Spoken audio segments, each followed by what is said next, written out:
We're doing a remodel, and the front door has some damage to the bottom of it. It's peeled and chipped in a few spots, and so I'm going to try this Elmer's wood fill, and it just needs to be kneaded up. You can get this at any hardware store, and there's a lot of good products on the market, and I wanted to try this because they say it's very stainable. Their main thing is that it takes a stain real well.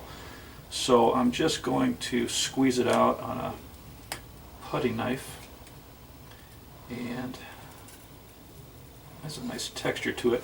And for this, because the wood is torn all the way to the bottom, I took an extra piece of wood and I'm going to lift it up and press it very hard against the bottom of the door, and that way it's going to give me something to work against so that it doesn't fall out the bottom.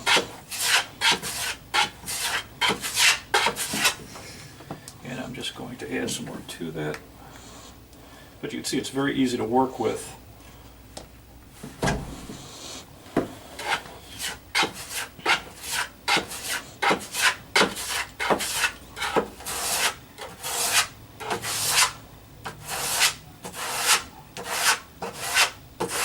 So I'm going to pull away all the excess. I don't want to have to sand very much. So I'll work this on and we'll let it dry overnight, and then it says it shrinks just slightly, so we'll put a second coat on tomorrow. First coat's dry, and there's a little bit of a rough patch here. So I'm going to take just a sanding sponge and I'm going to smooth this out before we put the second coat on. So it sanded very easy, and I used a wet cloth to clean off all the dust, and now I'm going to put a second coat on.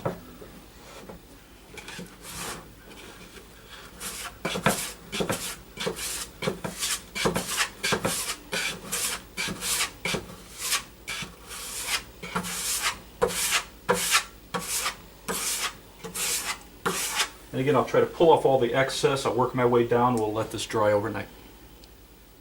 Second coat's dry and it looks really good, so I'm just going to take our sanding sponge, I'll sand it, and we'll see how it looks. So this is all there is to it. You can see we started to stain here, and this Elmer's wood filler does a nice job of accepting the stain. And I'll just float it on and work it in, and then working with a stain we can let it set, then pull off the excess. And then if we need to add a little color or darken it a little bit, we can then just add a little bit to it. But looks like it does a very nice job.